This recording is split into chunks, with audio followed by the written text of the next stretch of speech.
and we actually received an email question Really? that I think you're going to be able to help us out with. So Martha from Blackfoot, Idaho writes, I can only use my oral irrigator at home, and I love the convenience of those floss sticks. Plus, they're definitely more discreet than pulling out a roll of floss. But which one's best for my teeth? Well, that's a great question. To choose the right kind of floss, you have to figure out what kind of teeth you have. So if you have all your natural teeth, then you want to use just a traditional floss. Doesn't really matter if it's scented, unscented. The most important thing is the actual mechanical removal of this plaque in between the teeth. So you have to get your floss, you wrap it in between your fingers, and you get that in there, and you take it down to the gum. Back, to and fro movements, like a seesaw. And you want to get that in the gum.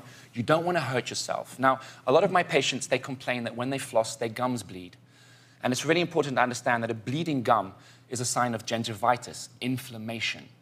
If you insist on the areas that bleed, what you should do is, by removing the plaque, all this dirt and bacteria, you will lower the inflammation, and that gingiva, that gum, will be healthy again. My gums have never bled. Yeah, right. Well, just last night, in fact. I floss every day. I floss every day, and I use different devices. Look at these gorgeous teeth. Aren't they just Hey, quit flirting with Dr. Miguel. Not doing TV. We're talking about teeth. Oh, my God. Hey, one question that I swear to you last night, I'm sitting here thinking, should I floss before or after I brush my teeth? All right. That's, like I say, the opinions change. I personally floss after I brush my teeth. So I'll get most of the dirt off with my brushing, in and out. I'll spend a good 2 minutes doing that, and then I'll get my floss. Now, what's super important is if you have dental work in your mouth. Now, a lot of people have what you call bridge work, prosthodontic work in their mouths. They have dental implants. Millions and millions of Americans have dental implants and restorations in their mouths. Now, what happens is sometimes two teeth are fused together and the floss doesn't go inside. So we have a little model here, and that floss doesn't go inside.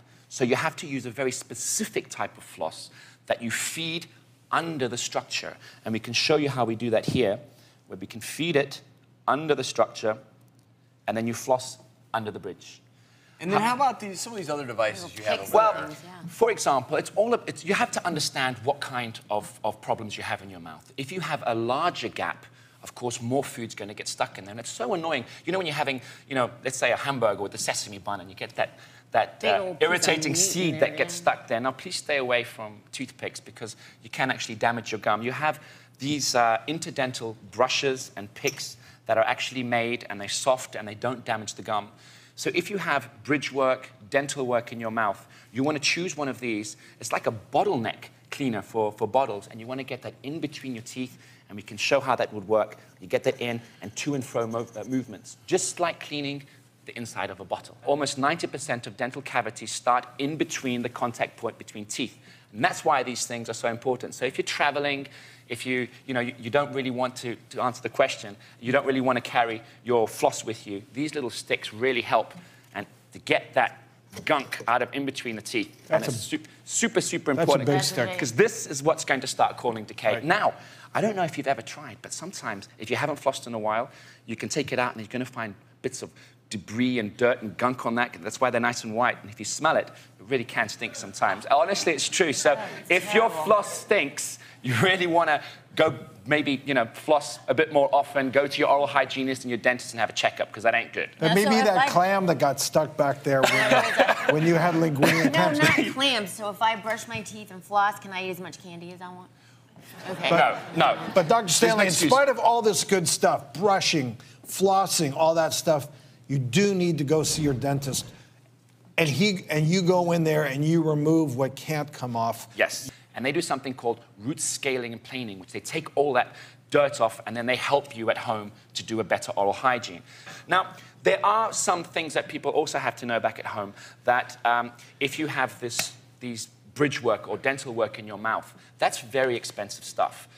And people go out of their way, they spend a lot of money to have this work done in their mouths. So protect your investment by investing in these water flosses and your dental floss, and keep that mouth clean and protect your investment. Dr. Miguel, pleasure. And I think what I learned here today, which is you should personalize your oral health just like your overall health. So before you leave the dentist's office, talk to them about what is best for you.